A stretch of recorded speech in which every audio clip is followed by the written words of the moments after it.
Hi everyone, welcome to today's trade of the day, and for today's trade of the day we will be looking at the pound yen, right? So why I'm looking at this pair is because with the US elections over, right, I really want to see how one of the long-standing US allies currency would perform, and that is the pound. So we just want to see how the pound would perform against the safe havens such as yen.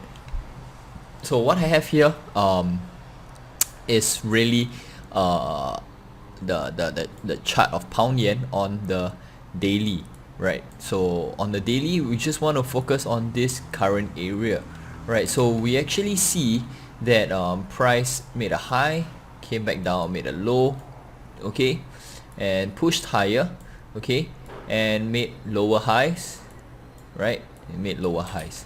So if we just focus on this area and connect the highs, we can see that the pound yen is actually on daily downtrend, right? Something like that. Let me just change that trend line. Okay, the pound yen is on the daily downtrend, right? We have lower highs, okay, and lower lows, right? So we can expect price to make a push up to this area, make another lower high, and then perhaps down to make a lower low one more time. All right, so with that we want to try to capture this small push here on the intraday, and let's quickly go down to the 4 hours. So on the 4 hours, this is what we have. Let me just tidy up this chart.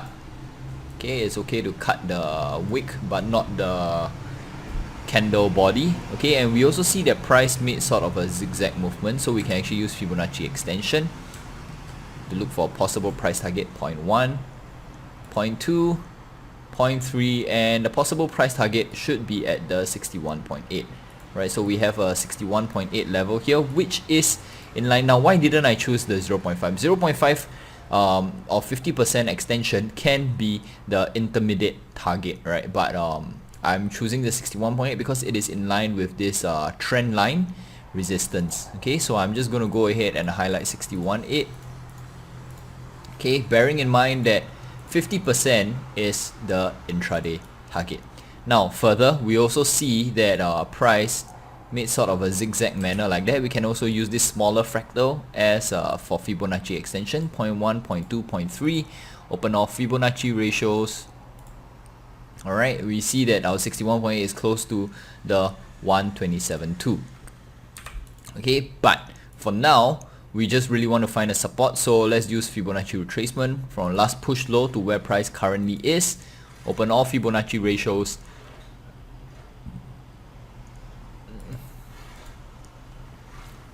Alright, we actually have a 50% here as a support. Okay, there is a support here. Okay, so I'm just going to leave the support level there. The 23.6 is actually on the graphical overlap if we put in a close, right? Not that close, but also our intermediate target is negative 27, which is also somewhat in line with the 50%. Okay, so we are starting to see a confluence. Okay, at our take profit areas. Alright, but really what we want to try to find is the entry.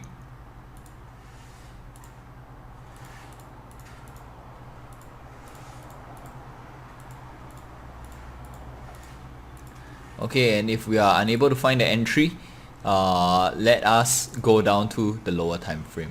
Okay, let me remove this trend line, a bit too messy. So what we have here is on the 1 hour, right? We can actually remove this trend line now. We know where the trend line is coming from. Okay, and we also see that price is making a push up, right? Price started from here and is making a push higher. So let's use the retracement of the last move, low to high, open all Fibonacci ratios. Okay, we see a 23.6 at this spike over here where price tested once and twice. Alright, and the 76.40 is also at the graphical 50% retracement, and on the 4 hours it is the graphical support. Alright, so I'm just going to go ahead and highlight the 23.6, okay, 78.6,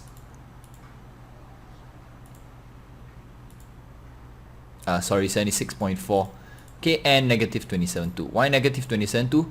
We are starting to see a very strong confluence level at this area here. Alright, so we have the buy. We have our buy here, our buy entry. Oops, sorry, the buy entry. This one can be used as our stop loss, and we have to take profit targets, right? So this actually sets up to be a nice, quite a simple and nice trade with, I think it's a 2:1 risk reward. Yeah, nearly 2:1. Okay, so about 80 pips and risking about 45 pips. Okay, so it's slightly less than 2:1, but still not too bad because the momentum is quite strong. Last but not least, we can actually put moving average. Okay, just to see where price really is. Okay, this is too sensitive. Normally I start with 21. Alright, price is chopping around here, so not too nice. So maybe moving average doesn't work since price is choppy. So let's look at MACD. Okay, the MACD just crossed above 0. If you guys were to take a look, the MACD just crossed above 0. And showing very strong bullish momentum. So I would say that this serves as a final confirmation that this trade is a bullish trade. So thanks everyone for tuning in. Hope the weekend has been a good one for you guys, and I'll catch you guys tomorrow.